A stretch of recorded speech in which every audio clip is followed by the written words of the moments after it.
എല്ലാവർക്കും പുതിയൊരു വീഡിയോയിലേക്ക് സ്വാഗതം.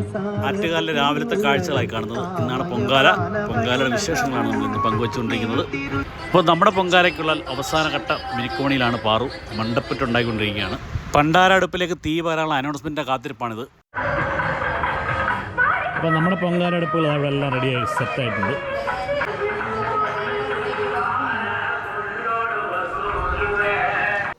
അങ്ങനെ എല്ലാവരും കാത്തിരുന്ന അനൗൺസ്മെൻറ്റ് ഇതാ എത്തിക്കഴിഞ്ഞു. പൊങ്കാലടുപ്പിലേക്ക് തീ പകരാനുള്ള സമയമായി.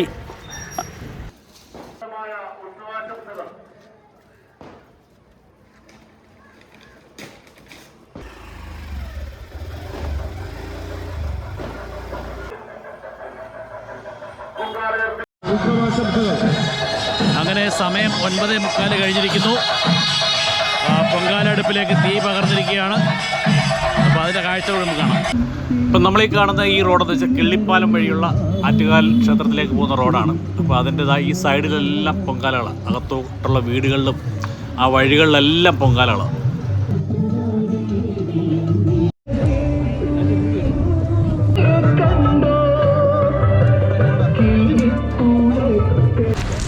ലക്ഷോപലക്ഷം വനിതകളാണ് ഇന്ന് തിരുവനന്തപുരം നഗരത്തിൻ്റെ വിവിധ പ്രദേശങ്ങളിൽ ക്ഷേത്രത്തിൻ്റെ മുൻവശം മുതൽ ഈ നഗരത്തിൻ്റെ വിവിധ ഇടങ്ങളിലായിട്ട് പൊങ്കാലയർപ്പിക്കുന്നു. ഇത്രയും വനിതകൾ ഒന്നിക്കുന്ന ഒരു ചടങ്ങ് ലോകത്തിൽ തന്നെ വേറെ ഇല്ല എന്നുള്ളത് തന്നെയാണ് ഏറ്റവും വലിയ ഒരു അത്ഭുതമുളവാക്കുന്ന കാര്യം. അതുകൊണ്ട് തന്നെയാണ് ഗിന്നസ് വേൾഡ് റെക്കോർഡിൽ ഈ പൊങ്കാല മഹോത്സവം ഇടം പിടിച്ചത് എന്ന് എടുത്തു പറയേണ്ടതാണ്. പൊങ്കാലക്കലങ്ങൾ തിളച്ചു തൂക്കി വരുമ്പോൾ അമ്മമാരുടെ കണ്ണിൽ നിന്നും ധാരധാരയായി വരുന്ന കണ്ണുനീർ കാണുമ്പോൾ നമ്മുടെ കണ്ണും അറിയാതെ നിറഞ്ഞു പോകും. അത്ര ഭക്തിയോടെ ദിവസങ്ങളോളം വ്രതമെടുത്താണ് ഈ ഒരു ചടങ്ങിലേക്കായി അവരെത്തുന്നത്. ഒരു നേരത്തെ ആഹാരമാണ് ഇന്നലെ മാത്രം കഴിച്ചിട്ടുണ്ടാകുക. പൊങ്കാല അർപ്പിക്കുന്നത് ഈ നഗരത്തിൽ മാത്രമല്ല, ഇവിടേക്ക് ചില സാഹചര്യങ്ങൾ കൊണ്ട് എത്തിച്ചേരാൻ കഴിയാത്തവരും മറ്റ് രാജ്യങ്ങളിലുള്ളവരും മറ്റ് സംസ്ഥാനങ്ങളിലുള്ളവരും ഇതേ സമയത്ത് പൊങ്കാലയെടുപ്പിൽ തീ പകർന്ന് അവിടെയും പൊങ്കാല അർപ്പിക്കുന്നുണ്ടാവും. ഇത് കാണുവാൻ വിദേശികൾ ഉൾപ്പെടെ നിരവധി പേരാണ് ഇവിടെ വന്നുകൊണ്ടിരിക്കുന്നത്. ഇതൊക്കെ അവർക്കൊരു അത്ഭുതമായിട്ട് തന്നെയാണ് തോന്നുന്നത്.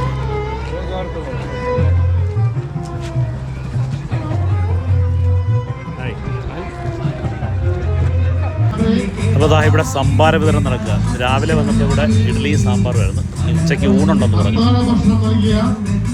അക്ഷരാർത്ഥത്തിൽ തലസ്ഥാന നഗരിയെ യാഗശാലയാക്കി മാറ്റി എന്ന് വേണം. അപ്പോൾ നമ്മുടെ പൊങ്കാല ഇവിടെ കത്തിച്ചതിന് ശേഷമാണ് ഞാനങ്ങ് ക്ഷേത്രത്തിലോട്ട് പോയത്. അപ്പോൾ നമ്മുടെ പൊങ്കാല എന്തോ എന്ന് നോക്കാം. അപ്പോൾ ആദ്യമായിട്ടാണ് ഈ ക്ഷേത്രത്തിൽ ഈ പൊങ്കാല നടക്കുന്ന ദിവസം ക്ഷേത്രത്തിൽ പോകുന്നത്. അപ്പോൾ അങ്ങ് പിന്നെ അത് പിന്നെയും പോകണം. അപ്പോൾ നമ്മളിവിടെ പൊങ്കാല ഇടാൻ വേണ്ടി ഇവിടെ 7 അടുപ്പാകും കൂട്ടിയിട്ടുള്ളത്. പക്ഷേ 7 പൊങ്കാല അല്ല, ഇനി ഇത് മാറ്റി കഴിഞ്ഞിട്ട് അടുത്ത ട്രിപ്പ് 1-2 ട്രിപ്പ് ഇവിടെ വെക്കാനുണ്ട്. അപ്പോൾ അവിടെ എല്ലാം ആയിക്കൊണ്ടിരിക്കുന്നു. നമ്മുടെ പൊങ്കാല അവസാനത്തെ ഘട്ടമാണിത്. അപ്പോൾ പൊങ്കാലയൊക്കെ ഏകദേശം ഒരു ഇതായി. ഇനി നമുക്ക് ഭക്ഷണം കഴിക്കാം അല്ലേ? ഓക്കെ. ഞാനിപ്പോൾ 2ാമത്തെ ട്രിപ്പാണ്. ഞാൻ എന്നിട്ട് വരുന്ന വഴിക്കുണ്ടെന്ന് ചോദിച്ചാൽ ഇഡ്ഡലി സാമ്പാർ. ഇപ്പോൾ സമയം 2:15 കഴിഞ്ഞു, 2:20 അപ്പോൾ പൊങ്കാല പൂജിക്കാനിപ്പോൾ എത്തും. നമ്മുടെ വണ്ടി ഇവിടെ കിടപ്പുണ്ട്. ഇപ്പോൾ പൊങ്കാല പൂജിച്ച ചേച്ചിമാരൊക്കെ തിരികെ പോന്നു. അപ്പോൾ നമ്മുടെ പൊങ്കാല അവിടെ എല്ലാം ഇറക്കി വെച്ചിട്ടുണ്ട്. ഇപ്പോൾ വരും നമുക്ക് പൂജിക്കാൻ. അപ്പോൾ പൊങ്കാല പൂജിക്കുന്ന ആൾക്കാരെ കാത്ത് ഞാനും ആ ചേച്ചി കൂടെ നിൽക്കുമ്പോൾ വരുന്നു പൊങ്കാല പൂജിക്കാൻ തിരുമേനി. ക്ഷേത്രത്തിലെ അനൗൺസ്മെൻറ്റ് കേട്ട് ഒരു 10 മിനിറ്റിൽ തന്നെ ഇവിടെ ആളെത്തി കേട്ടോ. ഏകദേശം ഒരു 3/4 കിലോമീറ്ററേ ഉള്ളൂ ക്ഷേത്രവും ഞങ്ങൾ ഈ പൊങ്കാലയിടുന്ന സ്ഥലമായിട്ട്. 10 മിനിറ്റിൽ തന്നെ എന്നെ പൂജിക്കുന്ന ആൾ വന്നു. ഒടുവിൽ നമ്മുടെ പൊങ്കാല പൂജിക്കാൻ തിരുമേനി എത്തിയിട്ടുണ്ട്.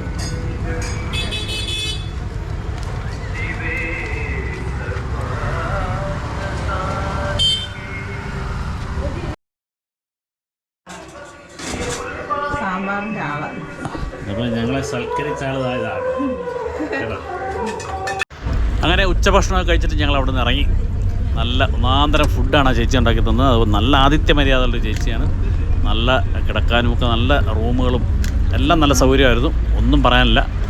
അപ്പോൾ തിരിച്ച് പോകുന്ന പൊങ്കാല കഴിഞ്ഞ് പോകുന്ന ചേച്ചിമാരെ കണ്ടോ, ഇങ്ങോട്ട് എത്ര ഇതായിട്ട് വന്നതാണ്. ഇപ്പോൾ എല്ലാം തലച്ചുമടായിട്ട് തിരികെ കൊണ്ടുപോകുന്നു. ഇനി എത്രയും പെട്ടെന്ന് വീടുകളിലെത്തണം എന്നുള്ള ആ ഒറ്റ ചിന്തയാണ്.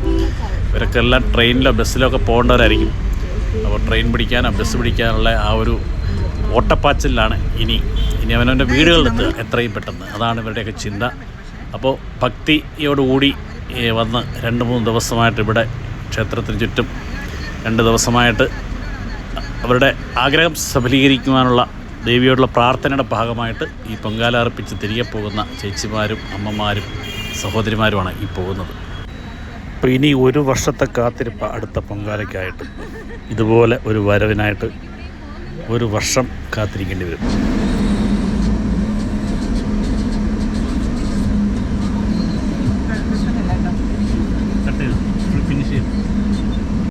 പൊങ്കാലക്കലങ്ങളിൽ തീർത്ഥം തളിച്ച ഉടൻ തന്നെ അമ്മമാരെല്ലാം പൊങ്കാലക്കലങ്ങളുമായി തിരികെ വീടുകളിലേക്ക് പോയി.